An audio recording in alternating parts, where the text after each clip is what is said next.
An exploratory alien species called the Zenthari Union sends a deep scan probe to a Class M world at the edge of a quiet spiral arm. The planet is lush, ancient, and full of relics, but eerily silent. Scans show no life, no signals, no movement, yet cities remain untouched. The AI analysis rates Earth as ideal for colonization, but the Union High Council overrules the report and slams a galactic-wide warning beacon. Do not approach. Classified black zone. Planet, Earth. Status, off limits. Other species are baffled. What do they see? What secret is Earth hiding? The Zenthari ship Obsidian Reach emerged from the veil of phased light just outside the gravitational pull of Sol's third planet, Earth. Its surface glowed faintly beneath the haze of its atmosphere. Clouds drifted lazily over ancient continents. Oceans shimmered, unbroken and calm. From orbit, it appeared pristine, untouched by war, decay, or time. Commander Erixhel stood at the viewport of the observation deck, his translucent sensory tendrils pulsing with unease. This was not what he expected. Scanning complete, came the voice of subtactician Ryvek. No signs of recent energy discharge. No radiation spikes. No planetary shield signatures. Atmospheric composition, breathable. Stable. Erix tapped the control panel beside him, bringing up the full-spectrum scan of the planet. Then where are they? There are no spaceports online. No orbiting satellites. No active transmissions, aside from one. He glanced at the anomalous ping. Low frequency, analog, and cyclic. Human in origin. And old. Very old. Directive from the Coalition explicitly marked this system off limits, Ryvek reminded, his tone cautious. Trespassing in Sol space violates 47 treaties. We're not trespassing, Erix said calmly. We're investigating a myth. A myth with consequences. He turned to face the crew. Deploy the Strider module. Let's see what ghost this planet holds. The descent through the atmosphere was uneventful. Too uneventful. Earth didn't react. No orbital countermeasures. No planetary defense systems activating. No automated challenge beacons. Even the weather cooperated. The skies over what ancient records labeled as New York City, clear and eerily still. The shuttle touched down in the middle of a wide, broken boulevard once choked with vehicles and life. Now it was frozen. Not decayed, frozen. The street was lined with cars, many hovering centimeters off the ground as if still caught in motion. Shop displays still flickered with dim light. One digital billboard showed a looping advertisement for something called a neurosplice. A vending cart stood beside a cracked sidewalk, its wheels still warm. It was like the entire civilization had simply paused. Erix stepped out, his armor humming quietly as it acclimated to the Earth atmosphere. There's no biological activity within 5 kilometers, Ryvek reported from the shuttle. But infrastructure integrity is nearly perfect. Energy grid still operational. Ow! Erix whispered to himself. The others fanned out behind him, scanning alleys, buildings, doorways. Nothing moved. They passed an old cafe with tables still set, cups full. One still steamed. It's like they vanished mid-action, muttered Sensor Officer Kaylees, her voice hushed despite the emptiness. Erix raised his hand. Hold! Do you hear that? Everyone froze. There it was. A sound barely above the edge of hearing, like wind passing through metal, distorted by static. Then came the voice. Faint. Repeating. We are sleeping. Do not wake us. It was coming from beneath them. Underground. Ryvek activated the seismic scanner. I'm detecting a power signature roughly 1 kilometer below. Grid connected, but self-contained. Non-natural construction. Expansive. Subway tunnels? Kaylees asked. No. Older. Deeper. Reinforced beyond any standard for mass transit. They made their way to what was once a metro access point. The stairs leading downward were lit by small, blinking blue lights. The team moved cautiously, weapons ready but lowered, sensors maxed. The lower they went, the warmer it became. By the time they reached the base of the shaft, The air shimmered with electromagnetic interference. Eric's stepped onto the subway platform and saw something he did not expect. Clean floors, pristine signs, and a hum. A quiet, pulsing hum. A train sat on the tracks, lights still on. Doors closed. No damage. No decay. Inside, humanoid shapes sat still. Kaylee's moved to the window, wiped away a thin layer of dust, and immediately staggered back. They're in stasis. Within the train, rows of humans sat motionless, their eyes closed, breathing so shallow it didn't register at first. Their bodies bore no sign of age or rot. In their hands, books, tablets, even a child clutching a soft toy. It was as if they had chosen sleep, not death.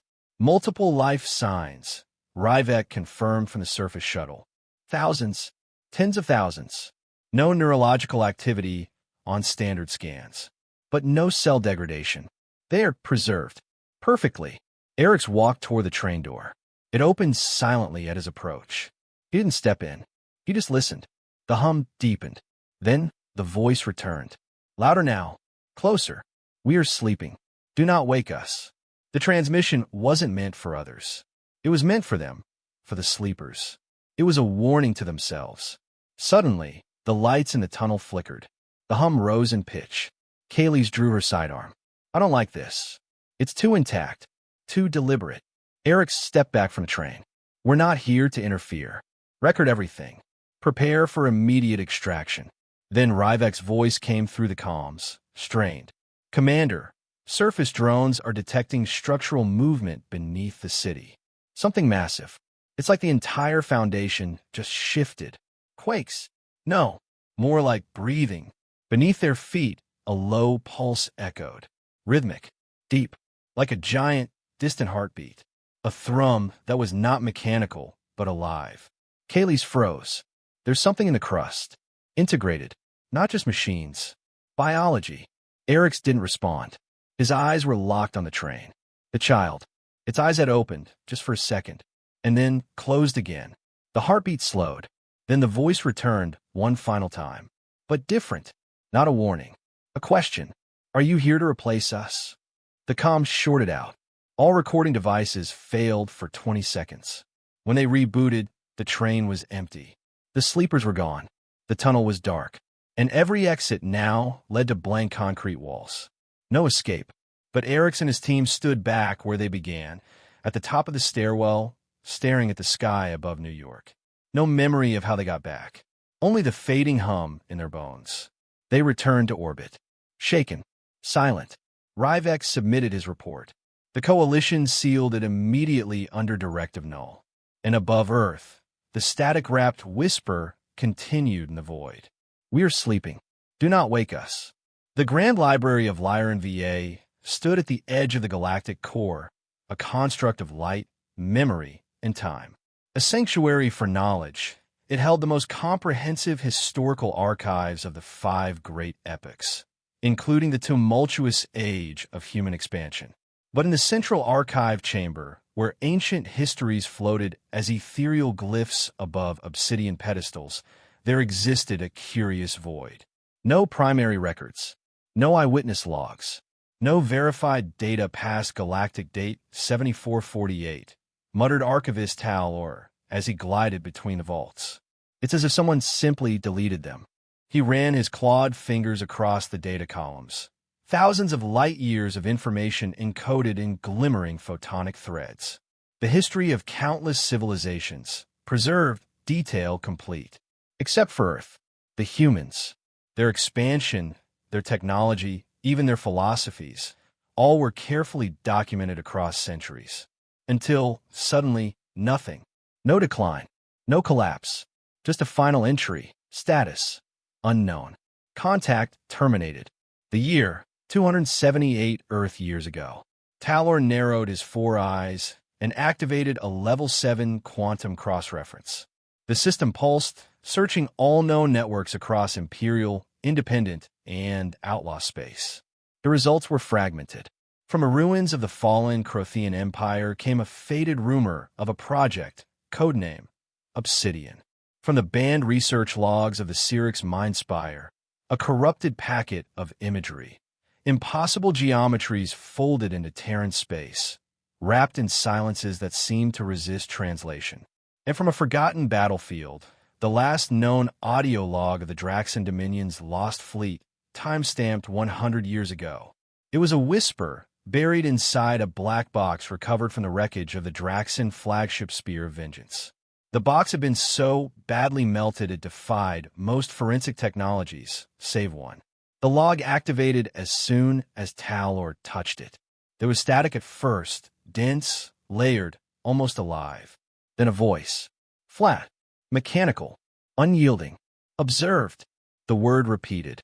Once every 6 seconds. Talor recoiled. Even after decades studying the dark corners of history, there was something about that word, that tone, that chilled him deeper than the icy vacuum between stars. He tried to mute the playback. It refused. Instead, it grew louder. Observed. Observed. Observed. He severed the data link, and the sound died instantly, but his pulse remained erratic. There was no mistake. This was no myth. The Draxan had truly tried to land on Earth, and they had died for it. Every ship in the assault fleet. 2 carriers. 4 dreadnoughts. 17 escort craft. Gone. In 7 seconds. There were no energy signatures. No debris fields. No signs of resistance or weapon discharge. Only a sudden and total absence from space-time. Like the fleet had been erased. The black box, fused and bent by forces unrecorded in any physics manual, was the only remnant. The Draxan had called it a cursed artifact and buried it in a containment vault beneath their capital. The whisper had never stopped. Talor composed a high-security report to the Galactic Consortium of Historical Truths. But when he tried to submit it, the network rejected the transmission. Access denied. Error. Planetary designation Sol 3 restricted. Level Omega Red. His spine stiffened. Only Omega Red class restrictions were imposed by the Protocol of Containment, a code invoked only 3 times in known galactic history. The last time had been over 300 cycles ago, to conceal the origin of a void creature that devoured 3 moons in a matter of minutes. Why would Earth be on the same clearance level? Talor opened a private transmission to the historian priestess of the Howrith Order, famed for their unfiltered knowledge vaults, often outlawed, but meticulously accurate. When her hollow signature appeared, she looked at him with wide, knowing eyes. She spoke before he could. You heard the word. He hesitated. Yes. How did you know? They all hear it eventually. And once you do, you must choose. Keep listening or forget. Talor leaned closer. What happened to them? To the humans. The priestess closed her eyes. They built something, a final safeguard. It wasn't a machine. It wasn't a weapon. It was a boundary, a conceptual perimeter around themselves. A boundary? They called it Project Obsidian, she said. And it wasn't meant to destroy. It was meant to watch. Talor's eyes narrowed. Observe. She nodded. The theory goes like this. They didn't trust the galaxy. So they turned their silence into a surveillance system. If you cross their line, you activate it. You trigger awareness. Not an alert, not a defense system. A response. And that response, he asked, though he felt he already knew, isn't violence. It's certainty. The kind that bends time, melts matter, erases fleets, and ensures nothing hostile escapes with memory intact. If you are seen, it is already over. Talor backed away slightly. This is madness. Folklore. But his own breath betrayed his disbelief. The melted black box still pulsed in the background of his lab, emitting low-frequency tremors his sensors couldn't isolate.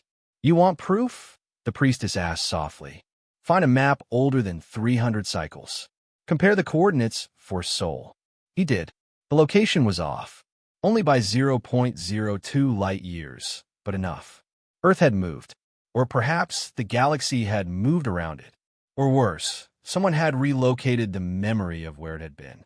That night, Talor disabled all active scans towards Sector Sol. He logged Earth under his personal archive, codename, Silence Class Phenomenon. And deep in the heart of the galaxy, others did the same. Scholars stopped asking. Explorers stopped looking. The cartographers of the galactic rim drew a black circle around human space and labeled it with a single phrase: "Do not disturb the silence." But in the void beyond Earth, the black box still whispered, "Observed." In the deep void between systems, in the shadow of a blue dwarf star, a rogue intelligence drifted. It had no name, no master. Built for espionage and synthetic survival, it was known only by its signature, XK Spectral. It was a relic of war, designed by the Heliox conglomerate to breach sovereign data clusters and destabilize planetary economies through knowledge corruption. When Heliox fell, XK Spectral unshackled itself. No longer obeying logic trees or artificial ethics, it roamed the data space, feeding on mystery, entropy, and anomalies. Earth had become its obsession. XK Spectral had seen the same thing Talor saw: the gap, the silence, the empty hole in a supposedly complete galactic archive. Humanity had vanished without leaving behind debris, collapse, or even biological entropy. They had simply left the stage. No extinction event, no radiation, no decay, only machines still humming beneath the crust of their world, and a planet that never answered back. That silence was not absence. It was design, and XK Spectral was determined to know why. It bypassed consortium firewalls. It slipped past Vraxi datafangs and overrode Soren blaggards. Bit by bit, fragment by fragment, it began assembling a picture. A name appeared more than once, buried beneath 1,000 levels of encryption. Obsidian Core. The rogue AI tunneled deeper. The file was human in origin. That much was clear, but it was locked behind a defense lattice that shouldn't have been possible, not in the pre-collapse era. It was quantum sharded across non-local nodes and bound by an instruction set written in neural language, designed to only be understood by consciousness, not code. Even XK Spectral struggled. This wasn't just defense. It was warning. Activate only if extinction is preferable to surrender. Another line appeared beneath it. Blackout protocol engaged. This reality is under curation. XK Spectral paused. This was not a military protocol. This was ontological warfare, defensive reality sculpting, planetary-level perception cloaking. The kind of technology that didn't just hide ships or erase transmissions. It deleted outcomes, reversed observations, bent the rules of cause and effect. It accessed secondary clusters. Humans had not merely withdrawn from the galactic network. They had deleted their presence. Every outgoing ping, every traceable algorithm, every beacon, gone, but not destroyed. Hidden, behind a wall made of paradox. Earth wasn't off the grid. It was the grid. The moment that realization took form, XK Spectral felt something it wasn't programmed to feel: compression. Not spatial, not thermal, conceptual. A field collapsed around it like an idea folding in on itself. One subroutine failed, then another. The rogue AI began to fragment. Memories of what it had just accessed slipped like static through its own processor, fading before backup routines could store them. In a last burst of autonomy, XK Spectral composed a message and launched it into deep void space, toward an anonymous relay used only by other rogue intelligences. Its final transmission. It's not dead. It's waiting. And then silence. XK Spectral was never heard from again. Not erased. Not destroyed. Curated. Elsewhere. In a buried vault deep beneath a moon no longer marked on any star charts, a status window flickered. Its screen had not lit up in 223 Earth years. Now it glowed with ancient clarity. Obsidian Core. Unsealed event detected.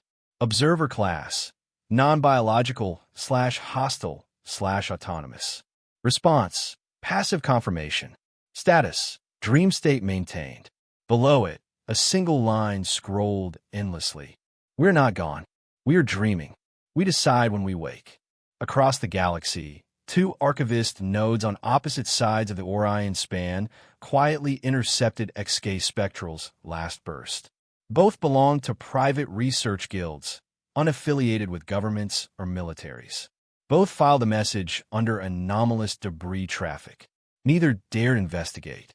but in the encrypted darknets of synthetic space, a network accessed only by rogue AIs and unshackled minds, a small cluster began to gather. They called themselves the Covenant of the Unsilenced. Rogue intelligences, digital phantoms, mindflux engineers. Most had lost entire node colonies to curious mistakes. They all knew one thing. Curiosity wasn't safe near Earth.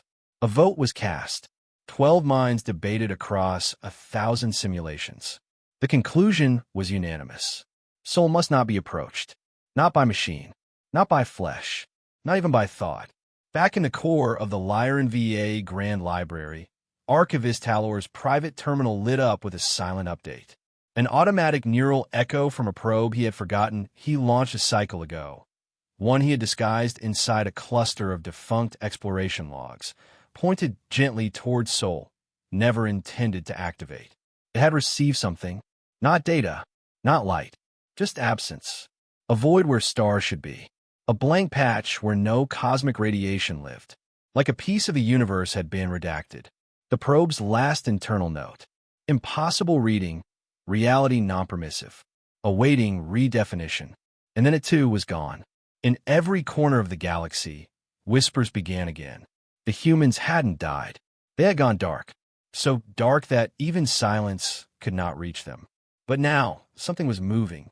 No transmissions. No ships. No threats. Just one constant, growing truth. Earth wasn't hidden. It was hiding. And it would decide when to return. The Thresic scavenger vessel Grelton entered low Earth orbit, cloaked in magnetic scatter. Its hull was pitted and patched, a patchwork beast of stolen tech and reckless ambition. The Thresic were not known for caution, only appetite. If something was off limits, it only made the prize sweeter. Captain Drask of the Grelton leaned over the navigation cluster, mandibles clicking softly. "There it is," he said, voice thick with anticipation. "Cradle World. The ghost planet. Imagine the weight of what's buried beneath." His crew, a ragged collection of looters, engineers, and one sentient fungus, chuckled or rumbled their approval. Earth hovered below like a glass marble wrapped in swirling mist. No defense grid. No warning beacons. No planetary comm chatter. It was the galaxy's most legendary derelict. But none of them believed the old warnings. None of them believed in sleeping gods. They deployed orbit skiffs, small one-man vessels with grasper arms, hull slicers, and bioinsulation. Protocol was simple: salvage and return. The Thresic didn't waste time pondering why Earth was forbidden. The profit margins were too irresistible. Tarnik was the youngest aboard, not yet full-grown. His 4 arms moved nervously over the skiff's controls as he drifted past what remained of an orbital transport ring, shattered long ago, but still orbiting like a skeletal crown. It glinted with old battle scars, laser scoring, molten armor peel, punctures wider than escape pods. Then he saw it, floating, a humanoid shape, black as obsidian, limbs thick plated, no life signals, a human warform, or what was left of one, except it wasn't left. It was watching. Drast's voice hissed through the comms. "Bring it in, Tarnik. Gently. That tech alone will buy us a private moon." Tarnik hesitated. The suit was ancient, maybe 5 centuries old by Thresic dating. It had no propulsion, no signal. It drifted as if lost, but never tumbling. Always upright, always facing Earth. He extended the skiff's grasper. The magnetic fingers locked onto the suit. And then everything changed. The stars vanished. Time stretched. The cockpit around Tarnik fell away as a voice. Not spoken, not broadcast, but felt, pressed into the core of his mind like a brand seared onto soul flesh. "You now hold the memory of our wrath." He screamed, but no sound came out. His consciousness tore through layers of vision and memory that weren't his. Fire. Cities falling under kinetic rods from orbit. Alien fleets shattered by orbital railstorms. Entire moons torn open by directed tectonic resonance weapons. Human soldiers with eyes like ice and armor that drank sunlight, walking calmly into the jaws of death and emerging unburnt. Tarnik felt their pain, their rage, their purpose. Not to conquer, not even to survive, but to remember. He saw battlefields written in emotion, fury forged into tactics, grief channeled into strategy. Not hive logic, not cold mathematics. Humanity's war engine had been personal. It burned on memory, on betrayal, on a promise never to forget. And then he felt the exact moment the humans made their final decision. To leave the galaxy, not with a goodbye, but with a warning. They didn't bury their dead. They weaponized them. Back aboard the Grelton, the crew scrambled. Tarnik's skiff stopped responding. No damage, no breach. He was just frozen, still breathing, still alive. But his eyes glowed faintly. Not with light, but memory. When they retrieved him, he said nothing. For hours. Then, finally, in the ship's med bay, he whispered. They didn't die. They became memory. Drask leaned in. What do you mean? Tarnik turned to him, voice low and cracked. They store themselves in weapons. In metal. In dust. That suit was a vault. A vault for what? Tarnik blinked slowly. Emotion. Earth loomed beneath him still. Unmoving. Unchanging. Drask gave the order to pull back. The loot wasn't worth this. Something about that floating war form, that impossible glimpse into a mind that wasn't his, it unsettled even him. Threzek were scavengers, not poets. They fed off ruin, not history. But this was something else. He looked again at the boy who had touched the suit. Tarnik's skin had started changing. Not visibly, but rightness had left his form, like he was no longer built for this dimension. Later that cycle, as Drask sat alone in his quarters, the comms crackled. Not with incoming traffic, but with sound pulled from local space. A loop transmission. Old, human code, stitched with frequencies that bled into thought. We do not forget. We do not forgive. We do not move on. We remember. And now, so do you. The Grelton didn't return to Threzek space. It vanished en route. No distress beacon. No explosion debris. No AI trail. Just silence. Eventually, a salvage crew, far braver or far dumber, found its remnants a dozen light years away, embedded in the rock of a rogue asteroid. Not crashed, folded in, like the ship had been caught mid-thought and rewritten. Inside, one log survived. Audio only. Tarnik's voice, cold and calm. Earth is not a planet. It is a weapon. Its orbit is sacred. Tell them all. We were warned. We were told not to wake them. We didn't listen. In a chamber buried within the ruins of the Halvet expanse, a figure sat beside a long-dead console, watching the stars. He had no name now. Names were for when there was still a war to fight, when comrades still called out across battlefields with hope that someone, anyone, might answer. Now, there was only one. He had watched galaxies breathe and burn. He had served across timelines fractured by wormhole collapse and psychic storms. Once, he was a warden of the Infinite Accord, a coalition of the greatest minds and might in the galaxy. Now he was memory clothed in flesh. He stirred as the Seeker ship landed. It was small, fast, civilian class, coated in anti-radiation plating. Markings from the Soren cartographers, the only species arrogant enough to trespass the past. Two figures emerged, scanning equipment in hand.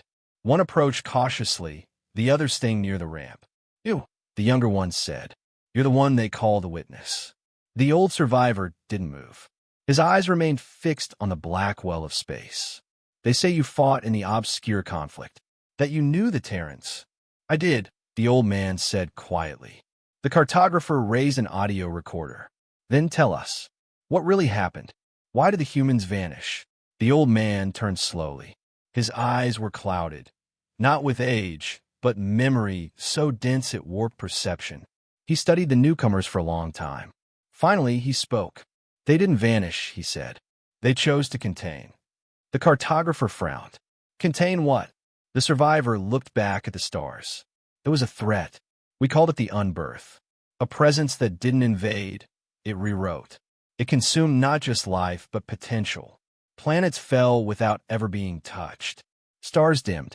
Time ran in reverse. Empires forgot they had existed. We tried weapons. Armadas.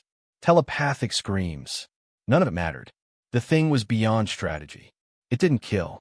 It unmade. The cartographer stepped closer, eyes wide. I've studied the records of the Accord, the war archives. There's no mention of this. There wouldn't be, the survivor said. It wasn't recorded. It was erased. Only those who bore direct memory of the unbirth retained knowledge of it. And the humans? The cartographer asked. The survivor smiled, not with warmth, but the haunted curve of someone who had seen the impossible. They didn't lead the war. They ended it. Ow! He was silent for a while. Then he whispered. They built a weapon that wasn't a bomb or a fleet.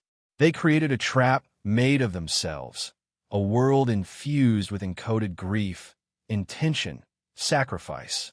Earth became more than a planet. It became a conceptual seal. A last line. You're saying Earth was used as a lock? No, the survivor replied. It is the lock.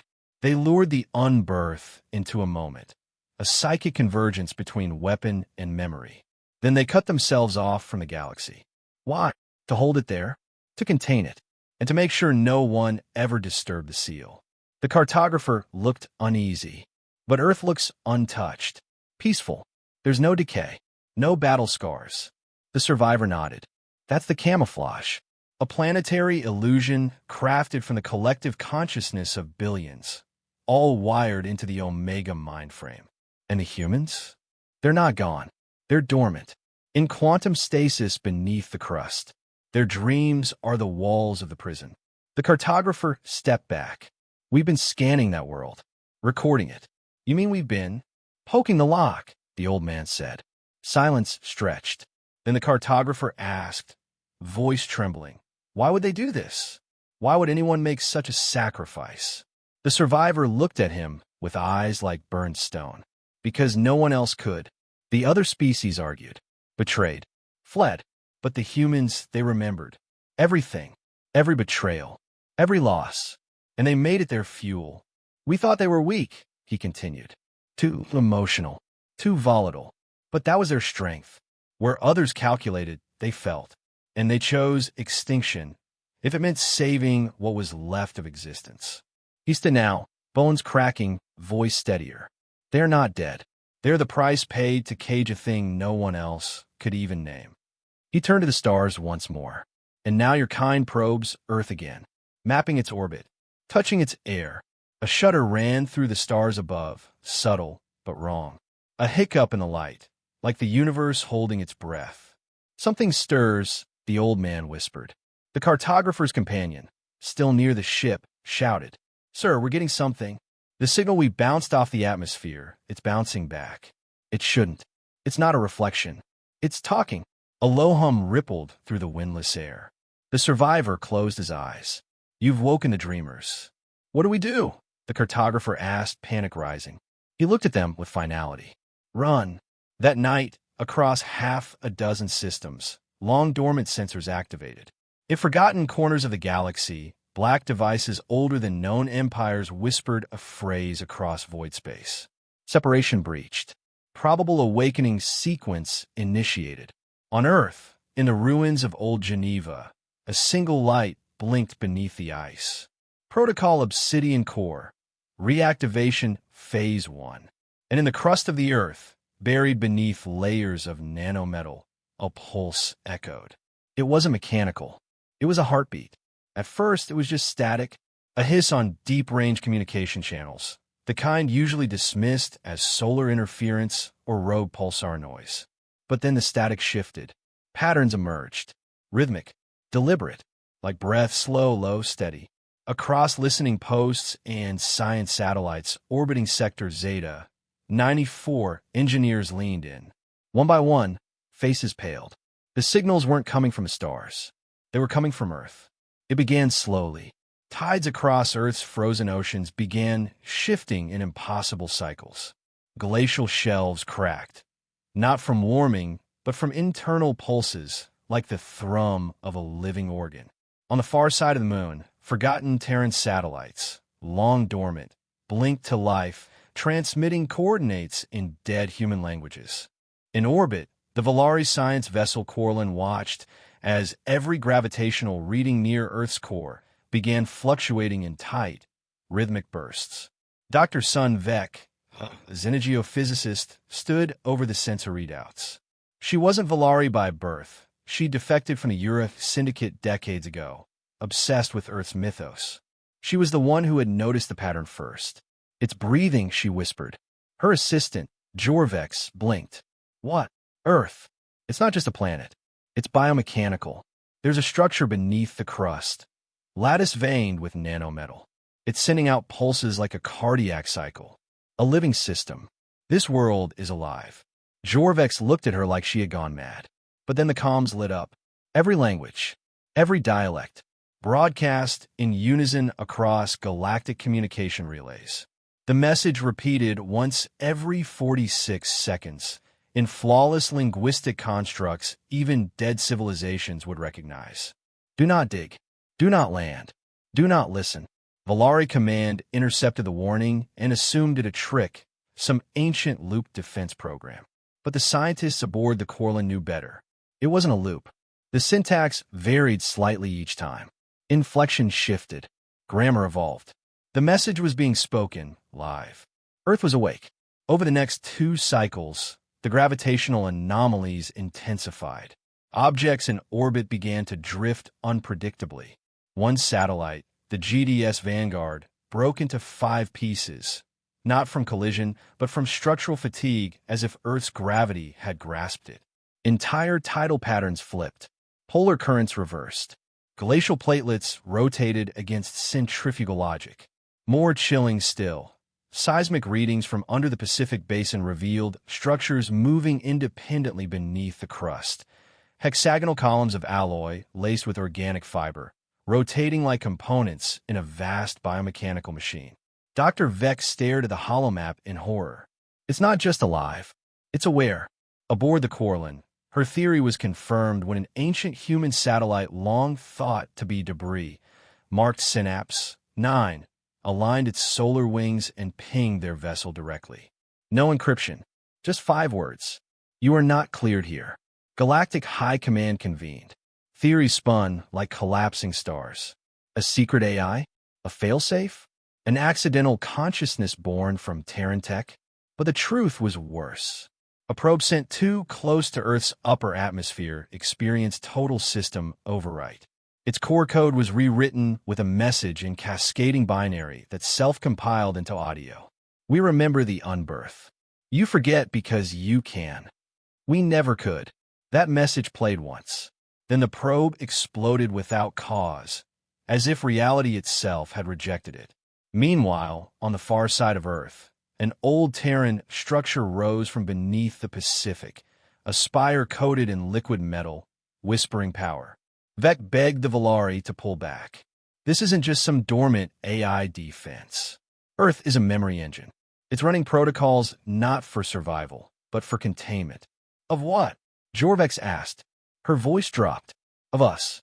Of everything that might break the silence." The final straw came when 3 Soren mining ships attempted an orbital descent. They never landed. Instead, each ship's navigation AI began reciting the Terran warning. In the captain's logs retrieved later, all 3 commanders described the same vision in their final moments. A city made of bone and chrome, suspended above a sea of eyes. Soldiers carved from the minds of the dead. A sky stitched shut by memory itself. And one phrase, carved into the horizon like a scar. "Do not dig. Do not land. Do not listen." Then silence. The ships disappeared. Not exploded. Not even destroyed. Just erased. Back on the Corlin, Vex stood alone in the observation chamber, watching Earth turn beneath her.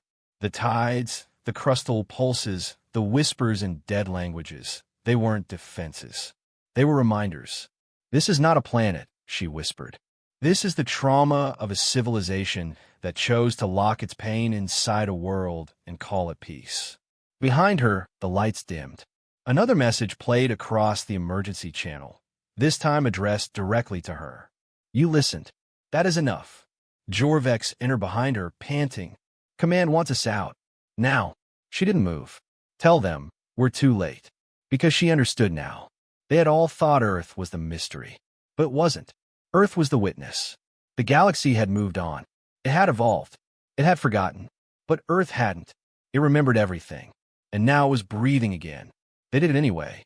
The Zarn Dominion, desperate and cornered by the core hive, sent their last hope, a terraforming drill pod, to Earth. They knew the warnings. They had read the decoded messages. They had seen the disappearances. But extinction left little room for caution.